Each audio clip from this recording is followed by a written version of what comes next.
चलिए, तो हम लोगों ने पिछले क्लास में समतल दर्पण के बारे में बात किया था। अब आज यहाँ पर अवतल दर्पण, उत्तल दर्पण, इन सबको देखेंगे। ठीक है, अभी दर्पण पढ़ रहे हैं।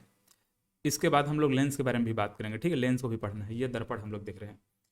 देखो, दर्पण कैसे बनता है और दर्पण है क्या, इसमें फोकस दूरी क्या होता है, फोकस मतलब फोकस क्या होता है, फोकस दूरी क्या होता है, वक्रता केंद्र क्या होता है, वक्रता त्रिज्या क्या होता है, तो ये हमको समझना है। तो देखो, सिंपल आपको यहाँ पर एक गोला इमेजिन करना है। जैसे गेंद होता है ना, उसी प्रकार से गोला इमेजिन करना है। ये ऐसे एक गोला है। अब यहाँ पर मानकर चलो कि मैं किसी एक जगह पर कट लगा दूंगा। ऐसे मैं काट के ऊपर को निकाल दिया। ऐसे एक बीच से ऐसे मैं काटा, मतलब किसी भी जगह से मैं इस प्रकार से काटूंगा तो ऊपर में जो इस प्रकार से जो निकलेगा, तो जैसे कि यहाँ पर ये दिख रहा है ना, ये कुछ इस प्रकार से आपको दिखाई दे रहा है। तो इस पूरे गोले में सिर्फ मैं ये वाला हिस्सा इस प्रकार से लिया, है ना। मतलब यहाँ पर मैं जब कट लगाया तो मेरे को ये वाला हिस्सा ये ऐसे मिला। तो इसमें अब मैं क्या करूँगा कि जो सिल्वर नाइट्रेट का कोटिंग है, जो सिल्वर नाइट्रेट का जो कलई है, वो मैं जिस भी भाग में करना चाहूँ, मानकर चलो मैं इसको इधर, अगर मैं सिल्वर नाइट्रेट का अगर मैं कोटिंग करता हूँ इस प्रकार से, सिल्वर नाइट्रेट का जो लेप है मैं इधर चढ़ा दूंगा, तो मेरा परावर्तक जो पृष्ठ रहेगा ये बन जाएगा। मतलब कि जो भी प्रकाश की किरण है वो इस प्रकार से यहाँ से परावर्तित होंगी, यहाँ पर आएंगे और यहाँ से टकरा के इधर चले जाएंगे। ठीक है, यहाँ पर ये परावर्तक पृष्ठ बनेगा। ये क्या रहेगा, परावर्तक पृष्ठ रहेगा। ठीक है, रिफ्लेक्ट यहाँ पर होगा, प्रकाश की जो किरण है वो रिफ्लेक्शन कहाँ से होगा, इधर से होगा। अब मानकर चलो इसी के मैं उल्टा इसमें क्या कर दिया कि इधर अगर मैं लेप चढ़ा दिया, किसका, सिल्वर नाइट्रेट का, मतलब जो सिल्वर नाइट्रेट की जो कलाई है, जो कोटिंग है, मैं इधर कर दिया, तो अब रिफ्लेक्शन कहाँ से होगा, इधर होगा। ऐसे यहाँ से कोई प्रकाश किरण आएगा और इधर टकरा के चला जाएगा। तो अगर ये स्थिति अभी जो मैं बनाया हूँ, ये स्थिति अगर है, तो यह उत्तल दर्पण कहलाएगा, है ना, उत्तल कहलाएगा। ऐसे उत्तल दर्पण कहलाएगा। और इससे पहले वाली स्थिति मतलब कि ये ऐसा कुछ स्थिति है, ये ऐसा अगर कुछ रहा तो ये अवतल कहलाएगा, अवतल दर्पण कहलाएगा। ठीक है, तो उत्तल दर्पण, अवतल दर्पण, ये दो चीज देखते हैं। मतलब कि कॉनकेव मिरर और कॉन्वेक्स मिरर, मतलब कि कॉन्वेक्स मिरर और कॉनकेव मिरर। कॉनकेव मिरर मतलब कि अवतल दर्पण, कॉनकेव मतलब कि अवतल, और कॉन्वेक्स मतलब कि उत्तल दर्पण। ठीक है, तो इस प्रकार से है। उसको आप चाहें तो लिख लें अगर समझना है तो, बाकी फिलहाल जरूरत नहीं है। यहाँ पर हिंदी में ही देखो। देखो, तो उत्तल दर्पण, अवतल दर्पण। उत्तल दर्पण में हम लोगों ने क्या समझा, उत्तल दर्पण में जो परावर्तक पृष्ठ रहेगा, रिफ्लेक्शन जो होगा, है ना, वो इधर से होगा। ये ऐसे, मतलब यहाँ पर आएगा, प्रकाश इधर टकरा के इधर चला जाएगा। मतलब कि यहाँ पर जो सिल्वर नाइट्रेट की जो कोटिंग है वो इधर किए रहेंगे अपन, है इधर इस प्रकार से। और जो अवतल दर्पण है उसमें सिल्वर नाइट्रेट का जो कोटिंग है वो इधर किया रहेगा, ऐसे इधर। मतलब कि इस प्रकार से यहाँ पर लाइट रेस आएगा और इधर टकरा के इधर चले जाएगा। ठीक है, यहाँ पर आया और यहाँ टकराया और इधर आ गया, और यहाँ पर ये यहाँ पर आया और टकरा करके इधर चला गया। तो ये अवतल है, अवतल है, ये अवतल दर्पण है, और ये उत्तल दर्पण है। ठीक है, उत्तल दर्पण और अवतल दर्पण, इस प्रकार से दो दर्पण हम लोग यहाँ पर समझते हैं। अब इसी में आपको ये ध्यान देना है कि मुख्य अक्ष क्या होता है। देखो, मुख्य अक्ष क्या होता है, जैसे कि आप इस प्रकार से ये जो गोला है, ये जो गोला हम लोग इमेजिन किए थे, इस गोला को दो भाग, मतलब बराबर दो भागों में बांट दो, बराबर दो भागों में बांट दोगे तो ये वाला जो लाइन आपको मिलेगा, ठीक है, यहाँ पर ये वाला लाइन, मतलब कि यहाँ पर ये कह सकते हो कि इसका जो व्यास है, ठीक है, इसका जो व्यास है, इस गोले का जो व्यास है, वो जो व्यास रहेगा, ये जो लाइन आपको दिखाई दे रहा है, यही यहाँ पर क्या रहेगा, मुख्य अक्ष कहलाएगा। ठीक है, मुख्य अक्ष कहलाएगा। इसी में हम लोग क्या क्या करते हैं कि जो भी बिंदु है उसको हम यहाँ पर रखते हैं। जैसे कि यहाँ पर वक्रता केंद्र हम इसी लाइन में देखेंगे, यहीं पर हम फोकस इस प्रकार से देखते हैं, फोकस बिंदु देखते हैं, है ना। ये ध्रुव इसी लाइन में हम लोग देखते हैं। कोई भी वस्तु को रखेंगे तो इसी पॉइंट में इस प्रकार से इस मुख्य अक्ष में रखा जाता है। तो ये मुख्य अक्ष होता है। ठीक है, मुख्य अक्ष का ऐसा कोई परिभाषा मैं यहाँ पर नहीं बता रहा हूँ, बस आपको दिमाग में रखना कि क्या होता है। अब यहाँ पर देखो, एक फोकस याद रखना है आपको, फोकस याद रखना है, और यहाँ पर फोकस दूरी याद रखना है, और वक्रता केंद्र याद रखना है। देखो, वक्रता केंद्र, केंद्र यहाँ पर है ना, वक्रता केंद्र, तो सिंपल आपको ये इमेजिन करना है, ये जो गोले का यहाँ पर केंद्र है ना, ये गोले का जो केंद्र है, वही गोले का जो केंद्र है वो इसके लिए भी, मतलब ये दर्पण के लिए, उत्तल हो या फिर अवतल हो, उत्तल दर्पण या अवतल दर्पण, इसके लिए क्या कहला जाएगा, वो वक्रता केंद्र कहलाएगा। ठीक है, ये क्या चीज़ है, वक्रता केंद्र है, वक्रता केंद्र ये कहलाएगा। ठीक है, तो यहाँ पर ये अवतल दर्पण दिख रहा है, तो अवतल दर्पण यहाँ पर है, तो इसका वक्रता केंद्र ये सी है।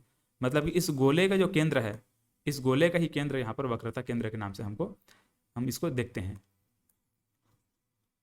चलिए, अब ये वक्रता केंद्र जो होता है, वक्रता केंद्र जिसको हम सी से दर्शाते हैं, यहाँ पर ये सी से दर्शाए हैं। ठीक है, ये वाला सी। तो ये वक्रता केंद्र यहाँ से लेकर के यहाँ तक का जो दूरी है ना, ये त्रिज्या के बराबर रहेगा। ऐसे मतलब त्रिज्या, गोले का त्रिज्या कितना हो जाएगा, इस यहाँ से यहाँ तक अगर मैं लाइन खींचता हूँ, ये हो जाएगा त्रिज्या, ऐसे आर। तो इसी प्रकार से ये भी आर, ये त्रिज्या के बराबर है ना। तो ये त्रिज्या के बराबर होता है ना, ध्यान में रखें, गोले के त्रिज्या के बराबर है ये जो वक्रता केंद्र होता है वो। अब इसमें आप देखेंगे तो ये वाला जो पॉइंट होता है दर्पण में, एक ऐसा बिंदु जो कि क्या होता है, इस अवतल दर्पण या फिर उत्तल दर्पण का ये मध्य बिंदु होता है। मतलब कि यहाँ से यहाँ तक का ये जो मध्य बिंदु है, ये यहाँ पर ध्रुव कहलाता है। क्या कहलाएगा, ध्रुव कहलाएगा। ठीक है, ये वाला पॉइंट ये ध्रुव कहलाएगा। ऐसा मतलब इतना बड़ा इधर भी है, इतने बड़ा इधर भी है, ऐसा। तो ये ध्रुव, बीच वाला जो पॉइंट है वो ध्रुव कहलाता है, ये ध्रुव है। तो ये ध्रुव, ध्रुव मतलब कि यहाँ पर पोल, यहाँ पर पोल इसी वर्ष लिखा हुआ है। तो ये ध्रुव और यहाँ पर वक्रता केंद्र, इन दोनों की जो बीच की दूरी है, ये क्या चीज़ है, इस गोले के त्रिज्या के बराबर है, इस गोले के त्रिज्या के बराबर है। और इन दोनों के बीच में एक पॉइंट ऐसा मिलेगा हमको, ये दोनों के बीच का पॉइंट एक ऐसा मिलेगा जिसको हम क्या बोलेंगे, फोकस बोलेंगे। दोनों के बीच का एक पॉइंट हमको कैसा मिलेगा, जिसको हम मतलब एक ऐसा पॉइंट मिलेगा जिसको हम क्या बोलेंगे, फोकस बोलेंगे। मतलब इसको हम देखें, मानकर चलो यहाँ पर ये वक्रता त्रिज्या जो है, ये वक्रता त्रिज्या कहलाएगा। ठीक है, ये ऐसा वक्रता त्रिज्या यहाँ से यहाँ तक, या फिर इसको बोलो, ठीक है, यहाँ से यहाँ तक ये वक्रता त्रिज्या, ये आर है। ठीक है, यहाँ से यहाँ तक क्या चीज़ है, वक्रता त्रिज्या जो कि आर है। यहाँ पर इस आर का आधा, मतलब कि यहाँ पर ये वाला पॉइंट, यहाँ से लेकर के यहाँ तक की दूरी, मतलब कि r/2, ये यहाँ पर क्या कहलाएगा, फोकस कहलाएगा। ठीक है, यहाँ पर ये क्या कहलाएगा, फोकस दूरी कहलाएगा, फोकस दूरी। तो ये आर के जो आधे, मतलब कि आधे में, मतलब कि यहाँ से पी से लेकर के जो सी वाला जो पॉइंट है, मतलब कि ध्रुव से लेकर के वक्रता केंद्र के मध्य बिंदु जो क्या कहलाता है, फोकस कहलाता है। इस फोकस और ये ध्रुव, मतलब कि ये पी और एफ के बीच की दूरी यहाँ पर फोकस दूरी कहलाएगा। ठीक है, ये फोकस है तो ये फोकस दूरी कहलाएगा। तो ऐसा कुछ इसको आपको थोड़ा दिमाग में रखना है। देखो यहाँ पर जो क्या क्या लिखा है उसको पढ़ लेते हैं। फोकस एफ, समांतर आती किरणें परावर्तित होकर के मुख्य अक्ष के जिस बिंदु पर केंद्रित होती हैं उसको हम फोकस बिंदु कहते हैं। ठीक है, मतलब कि मुख्य फोकस कहलाएगा, फोकस कहलाएगा वो। देखो अब यहाँ पर होता क्या है, इसको परिभाषित जब किया जाता है ना, तो ऐसे कुछ परिभाषित करते हैं। जब इधर से जब प्रकाश किरणें आती हैं, इस प्रकार जब प्रकाश किरणें आती हैं और ये परावर्तित होकर के कहाँ चली जाती हैं, यहाँ पर टकराती हैं। मतलब यहाँ ये कहाँ से होकर जाती हैं, ये फोकस से होकर जाती हैं, मतलब जो फोकस बिंदु है वहाँ से होकर के जाती हैं। जो भी प्रकाश किरण जो कि इस प्रकार से यहाँ पर समानांतर आती है, ये जो मुख्य अक्ष के समानांतर को ही प्रकाश किरण आती हैं, वो इसी से होकर के जाती हैं। यहाँ पर इस प्रकार समानांतर आई, यहाँ से इस प्रकार से होकर जाएंगी, मतलब इसी बिंदु से होकर जाएंगी। ये मुख्य अक्ष के समानांतर कोई भी प्रकाश आए, चाहे इधर से प्रकाश आएगा, ये इधर से ऐसे जाएगा। ठीक है, यहाँ पर आया समानांतर, मुख्य अक्ष के समानांतर, मतलब कि इसके समानांतर इस प्रकार से कोई भी प्रकाश किरण जब आएगा, ठीक, ऐसे प्रकाश किरण आया, यहाँ टकरा के ऐसे जाएगा। तो ये जिस बिंदु से होते हुए जा रहा है, परावर्तित होने के बाद जिस बिंदु से होते हुए जा रहा है, इसी बिंदु को हम यहाँ पर फोकस बोलते हैं। तो समानांतर आती किरणें परावर्तित होकर के मुख्य अक्ष के जिस बिंदु पर केंद्रित होती हैं मतलब कि यहाँ पर ये पॉइंट, ये वाला केंद्रित, जहाँ पर आकर के सब वहाँ से गुजरते हुए जा रही हैं, तो उस पॉइंट को हम क्या कहते हैं, फोकस कहते हैं। ठीक है, इस अवतल दर्पण का फोकस वो हो जाएगा। उसी प्रकार से उत्तल दर्पण में भी होता है, आगे बात करेंगे उसके बारे में। तो ये कुछ इस प्रकार से हुआ फोकस दूरी। देखो यहाँ पर उत्तल दर्पण को भी समझ लो। यहाँ पर ऐसा, चलो इसको फिलहाल अभी रहने दो, ठीक है, बाद में देखेंगे। यहाँ पर देखो फोकस दूरी, फोकस और ध्रुव के बीच की दूरी को फोकस दूरी कहते हैं। ठीक है, फोकस और ध्रुव के बीच की दूरी क्या कहते हैं, फोकस दूरी कहते हैं। मतलब यहाँ से लेकर यहाँ तक जो लेंथ रहेगा, है ना, ये फोकस और ध्रुव के बीच की दूरी क्या कहते हैं, फोकस दूरी कहते हैं। ये P से लेकर के F तक का। वक्रता केंद्र AC है, ये वक्रता केंद्र कहलाता है। परावर्तक पृष्ठ जिस वृहद गोले का भाग है उसका केंद्र है, ठीक है। इस वृहद गोले का जो केंद्र है वही चीज क्या कहलाता है, वक्रता केंद्र कहलाता है। वक्रता त्रिज्या, तो यहाँ से लेकर के यहाँ तक की दूरी हो जाएगा। परावर्तक पृष्ठ जिस वृहद गोले का भाग है उसकी त्रिज्या वक्रता त्रिज्या कहलाती है। मतलब कि यहाँ से यहाँ तक की जो दूरी है वक्रता त्रिज्या कहलाएगा, ये ऐसे, ठीक है। तो इस प्रकार से ये है। चलिए, तो ये हम लोगों ने यहाँ पर हम फोकस को समझ गए, फोकस क्या होता है, फोकस दूरी समझ गए, वक्रता केंद्र समझ गए, वक्रता त्रिज्या समझ गए, इस प्रकार से ये सब है। अब यहाँ पर जब हम लोग दर्पण को पढ़ते जाएंगे ना तो और हमको क्लियर होते जाएगा, ठीक है। ऐसे में वहीं पे सब चीज़ समझ पाना पॉसिबल नहीं है। अब यहाँ पर इन सब चीज़ों को हम लोग एक एक करके देखते हुए जाएंगे, तब हमको और बेहतर तरीके से क्लियर हो पाएगा। तो सबसे पहले उत्तल दर्पण। देखो, उत्तल दर्पण में जैसे कि अवतल दर्पण में क्या हो रहा था, जो फोकस जो यहाँ पे बन रहा था ना, ऐसे परावर्तक पृष्ठ यहाँ मतलब कि प्रकाश किरणें आ रही थी और टकरा के यहाँ पर F से जा रही थी, यहाँ इस प्रकार से आ रही थी, F से जा रही थी। तो F से जहाँ पर जा रही है वही F क्या चीज़ है, फोकस है। तो अब अगर हम अवतल दर्पण की बात करेंगे, अवतल दर्पण के बारे में बात करेंगे, मतलब उत्तल दर्पण के बारे में बात करेंगे, वहाँ पर अवतल दर्पण था, ठीक, वैसा हो रहा था। लेकिन उत्तल दर्पण के बारे में अगर हम बात करें तो ये प्रकाश किरण देखो कैसे जा रही हैं। ये प्रकाश किरणें जैसे कि इधर से ऐसे आएंगी, इस प्रकार से आती हैं और परावर्तित होकर इधर चली जाती हैं, ठीक है। परावर्तित होकर के इधर चली जा, एक मिनट, इधर चली जा रही हैं ऐसे। तो यहाँ पर ये दोनों प्रकाश किरणें डायरेक्ट कहीं पर जाकर के नहीं मिलती हैं, हमको इधर एक आभासी प्रतिबिंब बनाना पड़ता है, ठीक है। ऐसे यहाँ पर क्या करना पड़ेगा, एक हमको आभासी बिंदु ऐसे मानना पड़ता है जो कि दर्पण के पीछे बनता है। मतलब कि उत्तल दर्पण में दर्पण के पीछे इधर ये बनता है, ये फोकस कहलाता है। ये फोकस यहाँ पे रहेगा, ठीक है। उसमें फोकस क्या था, इसमें फोकस लेफ्ट साइड था, जिधर प्रकाश किरण आ रही थी वहीं टकरा करके ऐसे इस प्रकार से यहाँ पर ये वाला पॉइंट यहाँ पर फोकस बन रहा था। लेकिन अगर यही चीज़, अगर ये क्या चीज़ है, उत्तल दर्पण है। अवतल में तो ऐसा हुआ है, उत्तल दर्पण है तो उत्तल दर्पण में कुछ ऐसा होता है, उत्तल दर्पण में कुछ ऐसा रहता है। मतलब कि यहाँ पर जो फोकस है उसको दर्पण के पीछे बनाना पड़ता है, ठीक है। दर्पण के पीछे यहाँ पर F पर ऐसा हमको बनाना पड़ता है, ठीक है। तो ऐसा कुछ ये काम करता है उत्तल दर्पण अवतल दर्पण। मतलब इसका फोकस हमको यहाँ पर एज्यूम करना है, इसका फोकस देखो यहाँ पर एज्यूम किया गया है। तो हम ये कह सकते हैं कि अवतल दर्पण में जो फोकस होता है वो लेफ्ट साइड हमको देखने को मिलता है, उत्तल दर्पण में जो फोकस हमको राइट साइड देखने को मिलता है, ठीक। इधर ये राइट साइड हमको देखने को मिल रहा है। अब देखो इसमें क्या किया जा रहा है कि वस्तु को अलग अलग स्थान पर रखा जाता है, ठीक है। वस्तु को अलग अलग स्थान पर रखेंगे और उसका प्रतिबिंब बना के देखेंगे। जैसे यहाँ पर देखो, ये मुख्य अक्ष में वस्तु को यहाँ पर ऐसे रखा गया है। अब इसका प्रतिबिंब कहाँ पे बन रहा है, यहाँ पे बन रहा है, छोटा सा ऐसे यहाँ पे बन रहा है। तो इसी प्रकार से अलग अलग प्रतिबिंब को अलग अलग जगह में रख कर, मतलब प्रतिबिंब को अलग अलग जगह में रख करके हमको उसका प्रतिबिंब बना के देखना होता है कहाँ कहाँ पे बन रहे हैं इन सब चीज़ों को। तो इसमें वस्तु के किसी भी स्थान के लिए जो प्रतिबिंब बनता है वो काल्पनिक, सीधा तथा छोटा प्रतिबिंब बनता है, ठीक है। वस्तु को आप जहाँ भी रख दो, आप वस्तु यहाँ रख दो, वस्तु को आप यहाँ रख दो, वस्तु को आप यहाँ रख दो, वस्तु को आप कहाँ जहाँ पर रखना चाहते हो वहाँ रख दो, वस्तु को आप जहाँ भी रखो ऐसे, उसका जो प्रतिबिंब बनेगा, ठीक है, उसका जो प्रतिबिंब बनेगा हमेशा काल्पनिक बनेगा। क्योंकि इस साइड ये प्रतिबिंब हम बना रहे हैं ना, परावर्तित हो रही है, प्रकाश किरण परावर्तित होकर इधर चली जा रही है, कहीं पे मिल नहीं रही है, कहीं पे मिलती नहीं है। तो इसलिए हमको यहाँ पर उसका आभासी प्रतिबिंब हम बनाते हैं। आभासी प्रतिबिंब इधर बनता है, देखो आभासी प्रतिबिंब यहाँ पर बना है। तो इसमें जो प्रतिबिंब बनता है वो हमेशा आभासी रहता है, कोई वास्तविक प्रतिबिंब नहीं बनता है। इसमें हमको जबरदस्ती लाइन को पीछे खींच करके इस प्रकार से यहाँ ला करके हम उसको प्रतिबिंब बना रहे हैं। देखो यहाँ पर इस प्रकार से प्रकाश किरणें आई, इधर चली गई हैं टकरा करके, यहाँ पर आई हैं ऐसे इधर चली गई हैं टकरा करके।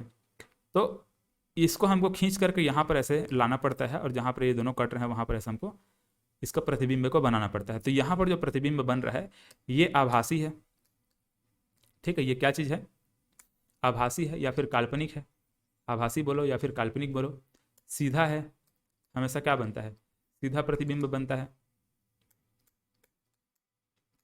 देखो यहाँ पर सीधा प्रतिबिंब बना है, उल्टा नहीं हुआ है, ठीक है। सीधा प्रतिबिंब बनता है और हमेशा छोटा बनता है, ठीक। क्या बनता है, छोटा बनता है।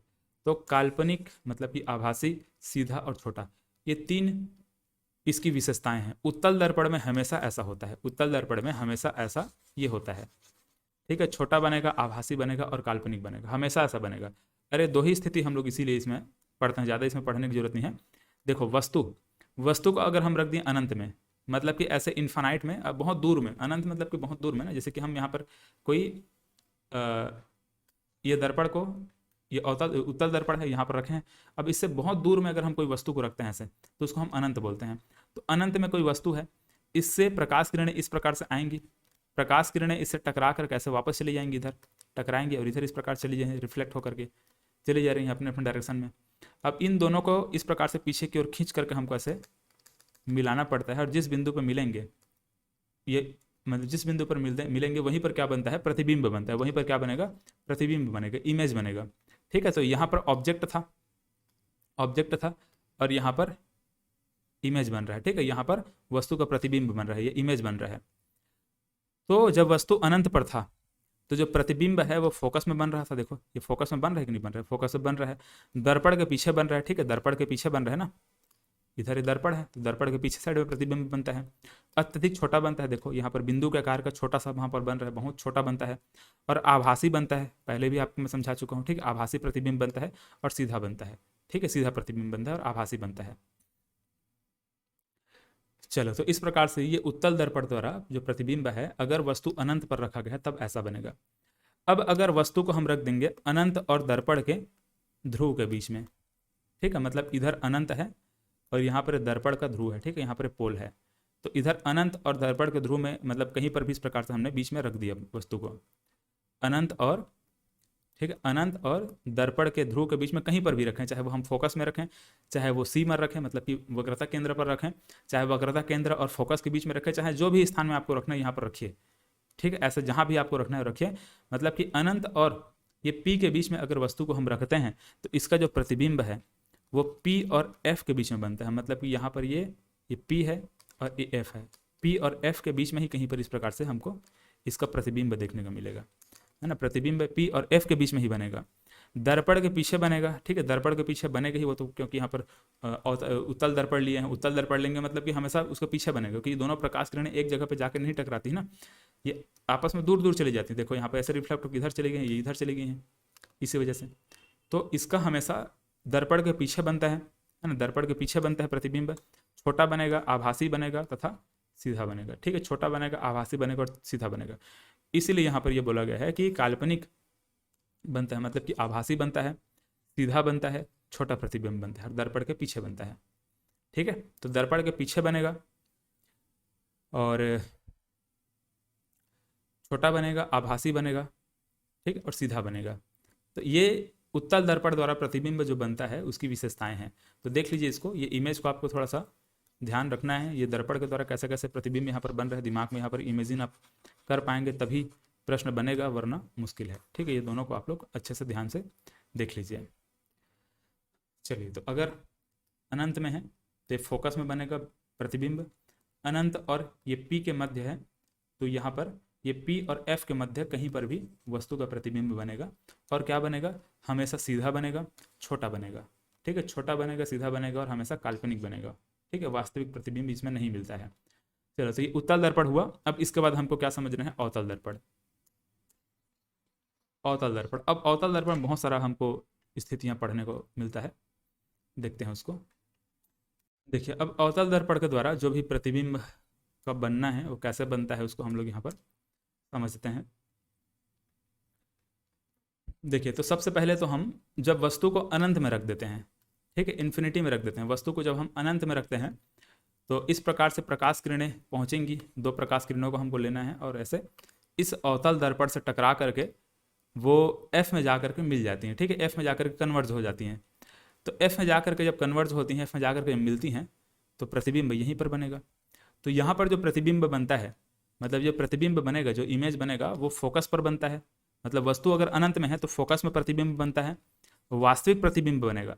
इससे पहले हम लोगों ने उत्तल दर्पण में क्या देखा था, आभासी प्रतिबिंब बन रहा था, आभासी प्रतिबिंब बन रहा था। यहाँ पर वास्तविक प्रतिबिंब बनता है, उल्टा बनता है। हमेशा वस्तु क्या बनेगा, मतलब प्रतिबिंब क्या बनेगा, उल्टा बनता है, अत्यधिक छोटा बनेगा। ठीक, छोटा यहाँ पर प्रतिबिंब स्पष्ट रूप से दिख रहा है, फोकस में बिंदु का आकार का दिख रहा है। और जो छोटा रहेगा कितना छोटा रहेगा, बिंदु का आकार का, छोटा सा पॉइंट हमको वहाँ पर बिंदु का आकार का प्रतिबिंब देखने को मिलता है। तो ये अनंत में अगर कोई वस्तु को रखा गया है तो उसका प्रतिबिंब कैसे बनेगा, कहाँ पे बनेगा, उसको ये बताया गया है। इसके बाद अगर वस्तु को हम धीरे धीरे इधर लाते जाएंगे, ठीक, इधर खिसकाते हुए जाएंगे तो अगर हम वस्तु को अनंत, देखो वस्तु को अगर हम इस अनंत और सी के बीच में रख देते हैं, ठीक, अनंत और सी के बीच में कहीं पर भी इस प्रकार से जब रखेंगे, अनंत और सी के बीच में अगर हम वस्तु को रखते हैं तो जो प्रतिबिंब है वो एफ और सी के बीच में बनता है। ठीक है, यहाँ पर ये एफ है, ये एफ है और ये सी है, तो एफ और सी के बीच में यहाँ पर प्रतिबिंब ऐसे बन रहा है, देखो ऐसे। ठीक है, एफ और सी के बीच में प्रतिबिंब बनता है और ये जो प्रतिबिंब है ये वास्तविक प्रतिबिंब बनता है। यहाँ पे पूरा वास्तविक वास्तविक बनते जाएगा ना, लास्ट में देखेंगे एक जगह पे आभासी प्रतिबिंब बनेगा, तो इसको ध्यान देना है। तो यहाँ पर भी क्या बन रहा है, वास्तविक प्रतिबिंब बन रहा है, उल्टा बन रहा है। ठीक है, यहाँ पर भी उल्टा बना था, उल्टा उल्टा, और छोटा बन रहा है, छोटा बन रहा है, लेकिन बिंदु आकार का नहीं बन रहा ना, यहाँ पर बिंदु का आकार का बन रहा था। ठीक है, यहाँ पर बिंदु आकार का बन रहा था और फोकस में बन रहा था, लेकिन यहाँ पर सी मतलब कि सी और एफ के बीच में बन रहा है, मतलब फोकस और वक्रता केंद्र के बीच में बन रहा है। वास्तविक प्रतिबिंब बन रहा है, वास्तविक प्रतिबिंब बन रहा है, उल्टा बन रहा है और छोटा बन रहा है। ठीक है, वास्तविक बन रहा है, उल्टा बन रहा है और छोटा बन रहा है। चलो अब इसको देखो, यहाँ पर ध्यान से आप देखोगे तो जब हम लोगों ने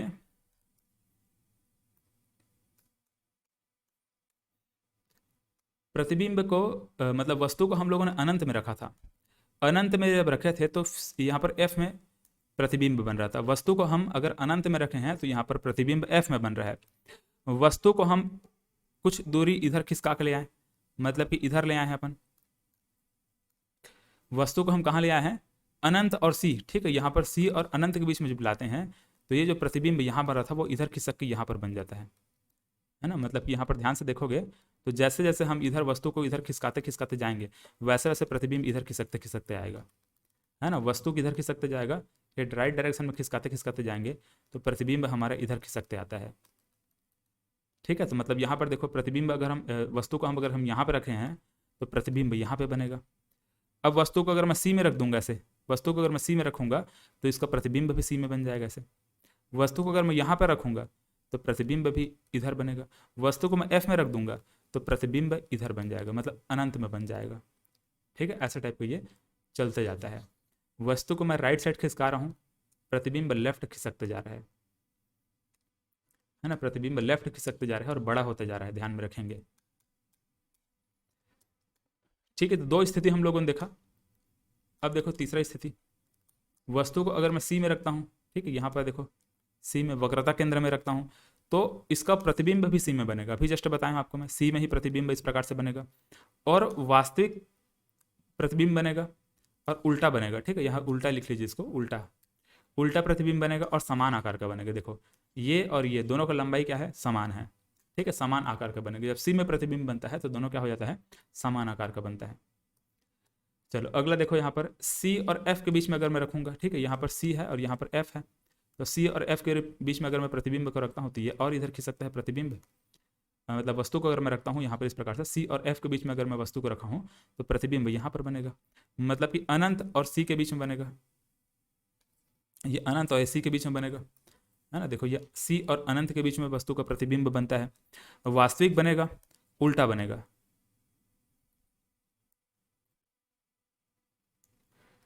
ठीक है, क्या होगा, वास्तविक बनेगा और उल्टा प्रतिबिंब बनता है और बड़ा प्रतिबिंब बनता है। देखो ये बड़ा प्रतिबिंब बन रहा है, ये वस्तु यहाँ पर है, ये प्रतिबिंब है, तो ये प्रतिबिंब को आप देखोगे तो ये क्या है, बड़ा बन रहा है। किससे, वस्तु से बड़ा बन रहा है। ठीक है, तो मैंने आपको वही चीज समझाया हुआ है कि जैसे जैसे हम मतलब वस्तु को इधर खिसकाते खिसकाते जाएंगे, इधर खिसकाते खिसकाते जाएंगे तो इसका जो प्रतिबिंब है वो इधर खिसकते जाता है और प्रतिबिंब साइज में बड़ा होता जाता है, बड़ा होता जाएगा। बराबर कहाँ पे हो जाता है, जब सी में रहता है। जब सी में वस्तु रहेगा तो उसका प्रतिबिंब भी क्या रहेगा, उसके बराबर रहेगा, मतलब उसका जो लंबाई है प्रतिबिंब का वो बराबर रहता है। अब यहाँ पर देखो एफ पर अगर वस्तु एफ में है, फोकस में अगर वस्तु है तो इसका जो प्रतिबिंब है वो अनंत में बनेगा। इस प्रकार से प्रकाश किरण समानांतर जाएंगी और अनंत में जाकर मिलेंगे और इसका जो प्रतिबिंब है वो क्या बनेगा, अनंत में बनेगा। ठीक है, प्रतिबिंब कहाँ बन रहा है, अनंत बनेगा, वास्तविक बनेगा, उल्टा बनेगा और अत्यधिक बड़ा बनता है। ठीक है, अत्यधिक बड़ा बनता है। तो वही सब चीज हम लोगों ने यहाँ पर देखो समझा हुआ है। शुरुआत में जब अनंत में वस्तु था, अनंत में वस्तु था तो एफ पर बन रहा था। यहाँ पर अगर वस्तु एफ में आ गया, वस्तु अगर एफ में आ गया है तो प्रतिबिंब अनंत पर बन रहा है ना।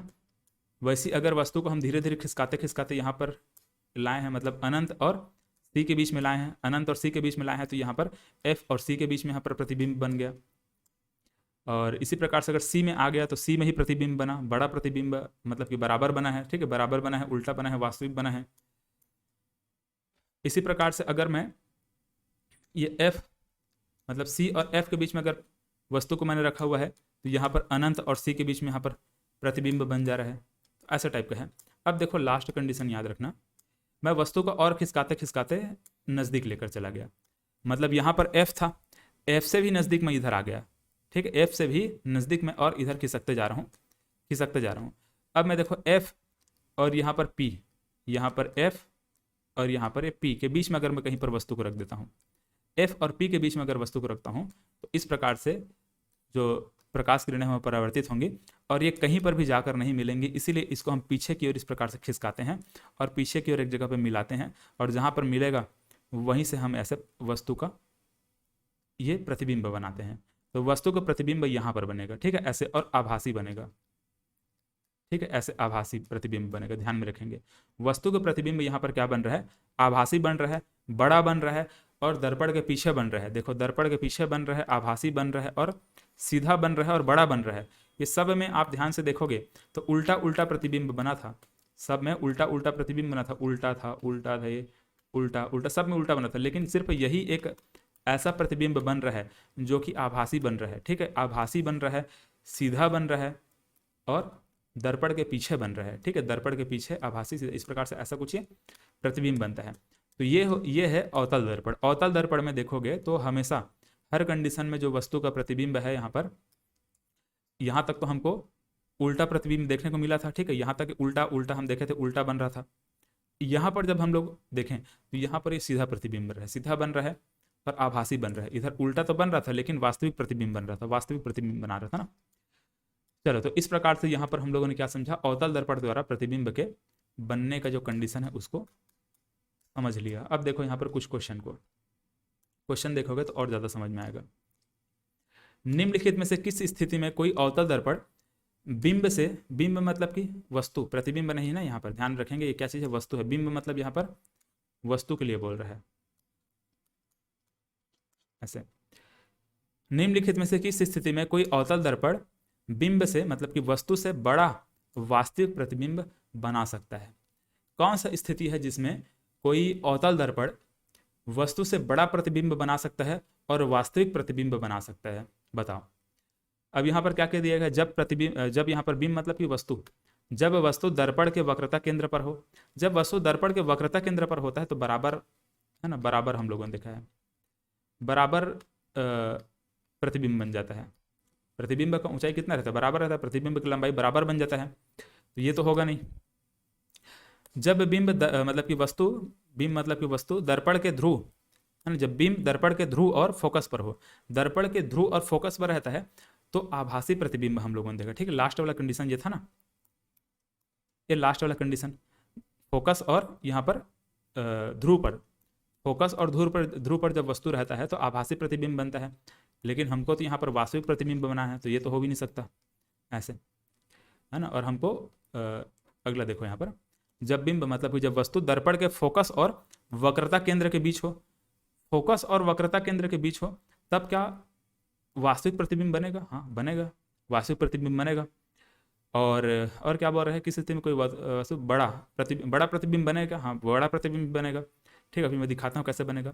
तो हमारा ऑप्शन ये वाला सही रहेगा, बाकी इसको भी पढ़ लो। जब वस्तु दर्पण की वक्रता त्रिज्या से अधिक दूरी पर हो, वक्रता त्रिज्या से अधिक दूरी पर हो तो बड़ा प्रतिबिंब नहीं बनना है, ठीक है, छोटा प्रतिबिंब बनेगा। मतलब कि अनंत और सी के बीच में अगर वस्तु रहता है तो हमको छोटा प्रतिबिंब देखने को मिलता है। देखो हमको जो बोला गया है ना वो कौन सा वाला स्थिति है, हमको जो पूछा गया है वो ये वाला स्थिति है।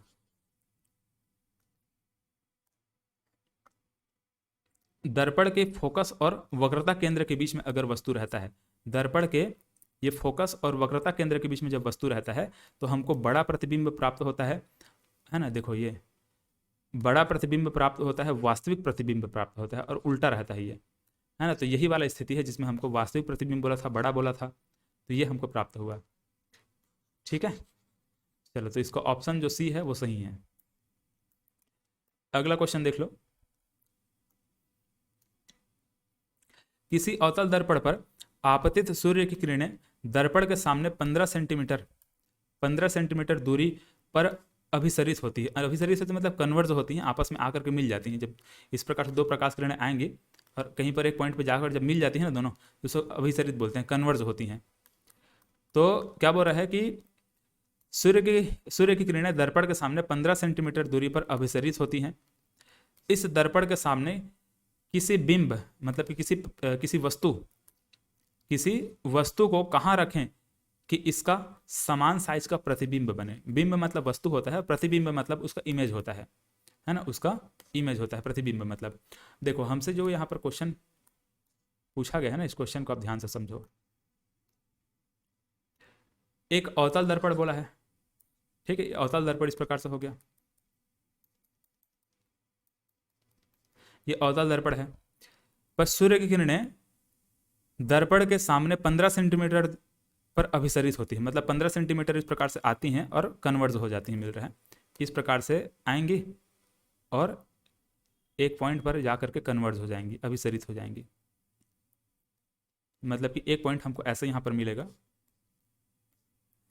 और यहीं पर आकर क्या होता है, कन्वर्ट होते हैं। मतलब ये वाला जो पॉइंट है वो हम एफ के नाम से इसको जानते हैं, और ये एफ का मान यहाँ पर हमको 15 सेंटीमीटर बताया जा रहा है।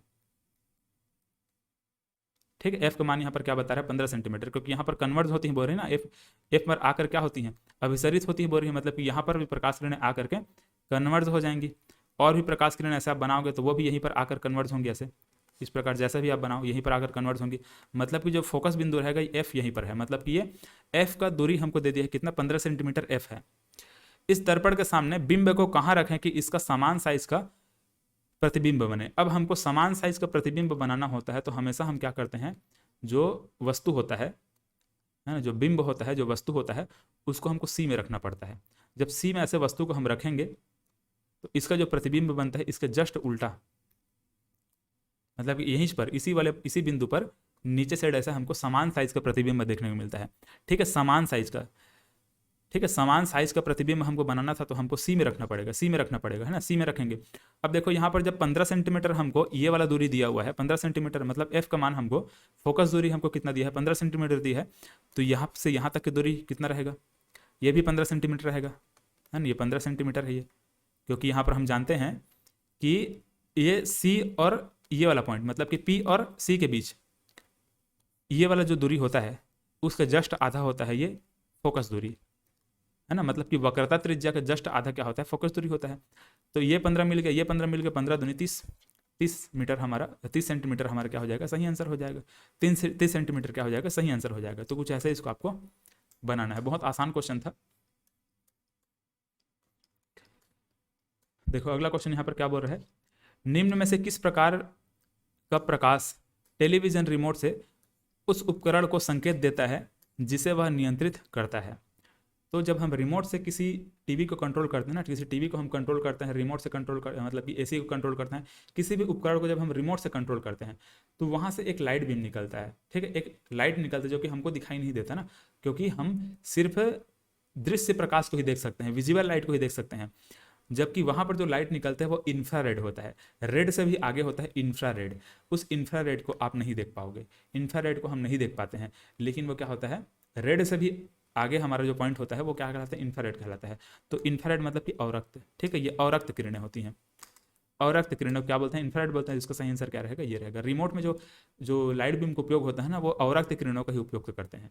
रिमोट सेंसिंग डिवाइस वगैरह आप लोग सुने होंगे ना, वो भी इसी अवरक्त किरणों का उपयोग होता है। चलो, तो ये रिमोट जो होता है उसमें अवरक्त किरणों का उपयोग होता है, इसको ध्यान में रखेंगे। अब यहाँ पर देखो,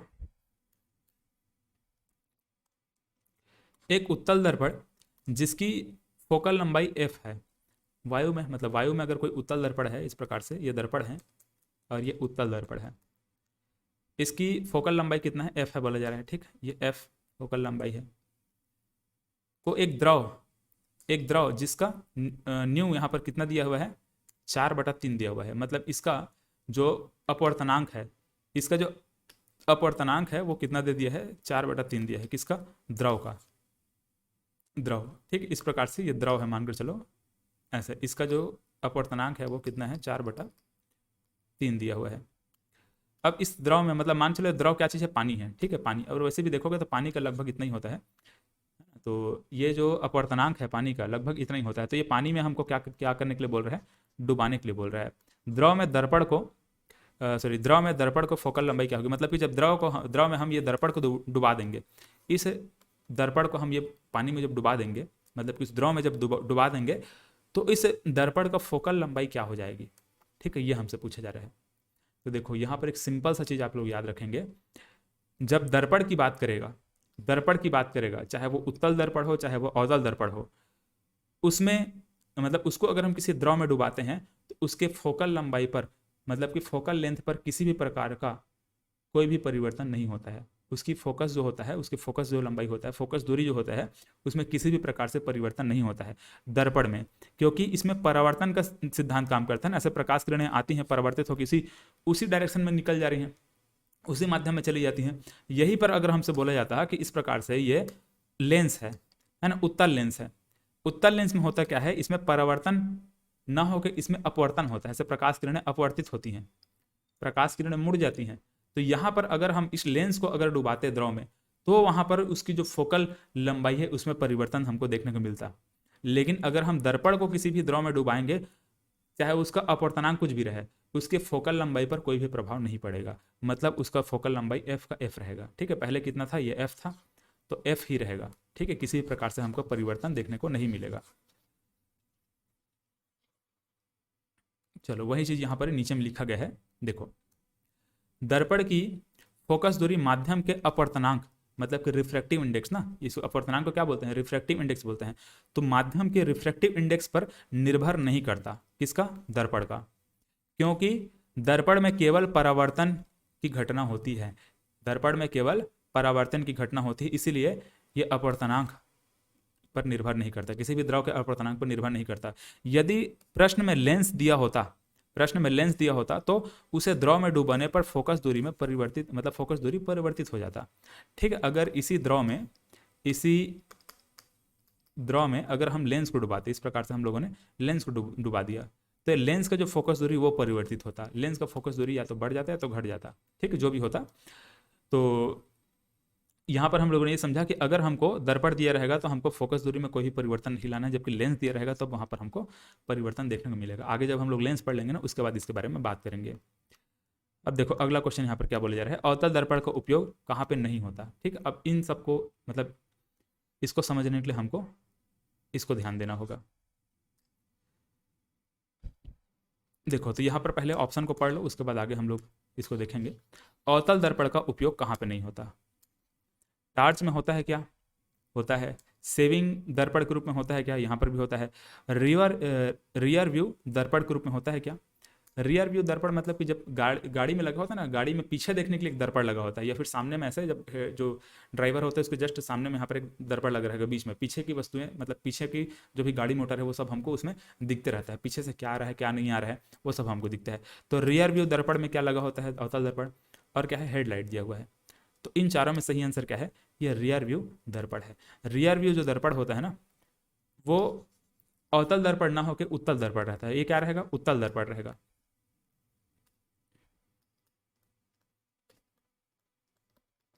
ऐसे उत्तल दर्पण किसमें उपयोग करते हैं, रियर व्यू दर्पण में। देखो अब यहां पर इसको समझो,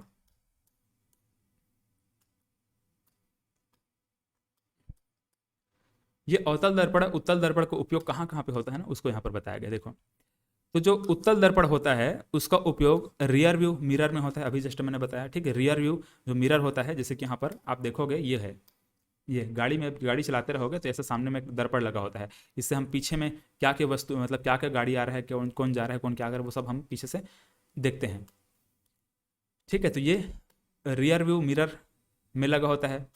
सड़कों में जो मोड़ होता है, ठीक है, सड़कों में जो अंधे मोड़ होते हैं वहां पर लगा होता है। ऐसे टाइप के आप दर्पण देखे होंगे, है ना। दर्पण तो ये क्या करते हैं, पूरे के पूरे सड़क में इस प्रकार से कवर कर लेते हैं, पूरे के पूरे सड़क को हमको दिखाता है कि उसमें कौन मतलब कौन सा गाड़ी आ रहा है कौन सा गाड़ी नहीं आ रही, सब चीज़ों को हमको इस प्रकार से दिखाता है।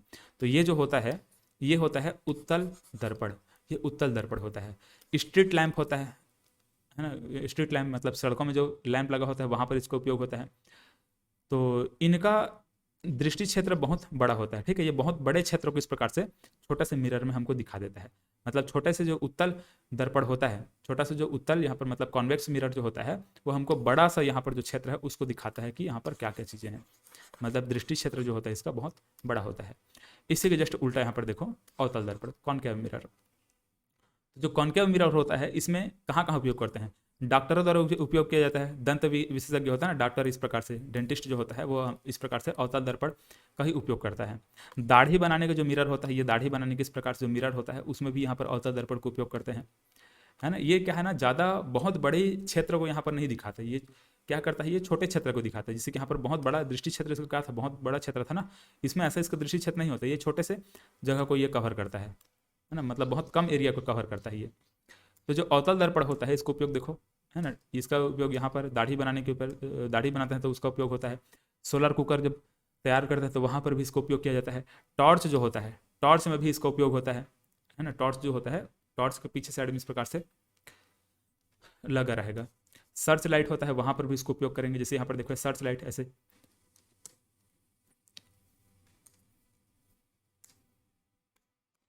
सर्च लाइट हो या फिर गाड़ी का जो हेडलाइट होता है ना, उन सभी जगहों में इसका उपयोग होता है। देखो ये ऐसा कुछ सर्च लाइट, वाहनों के हेडलाइट आदि जगह पर इसको उपयोग करते हैं, ठीक है। ये वाहन का हेडलाइट, देखो ये वाहन का हेडलाइट है या फिर सर्च लाइट मान चलो, जब टॉर्च वगैरह मार के किसी वस्तु को हम सर्च करते हैं ना तो वहाँ पर इसको उपयोग करते हैं। टॉर्च हो गया, सर्च लाइट हो गया, वाहनों का हेडलाइट हो गया, सब एक जैसा काम करेगा।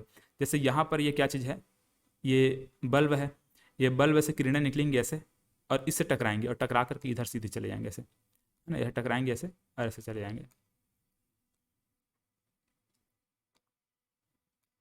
ऐसे। तो यहाँ पर क्या हो रहा है, अवतल दर्पण का उपयोग करें, ठीक है। ये अवतल है, ये इस प्रकार से हमको अवतल इस प्रकार से पढ़े हैं ना, तो ये अवतल दर्पण है। तो अवतल दर्पण का उपयोग इन सब चीज़ों में होता है। देख लीजिए इमेज को थोड़ा सा अच्छे से ध्यान से देख लीजिए, क्योंकि यहाँ से बहुत सारा प्रश्न पूछा जाता है, तो ये प्रश्न आपसे गलत नहीं होना चाहिए। कहाँ कहाँ पे इसका उपयोग होता है उसको दिमाग में अच्छे से बिठा लीजिए, और इसको इमेज में ही समझेंगे तब ज़्यादा समझ में आएगा ना। ये एग्जाम में जब आता है तो लोग कन्फ्यूज होकर के गलत मार्क आ जाते हैं। चलो तो ये इस प्रकार से हुआ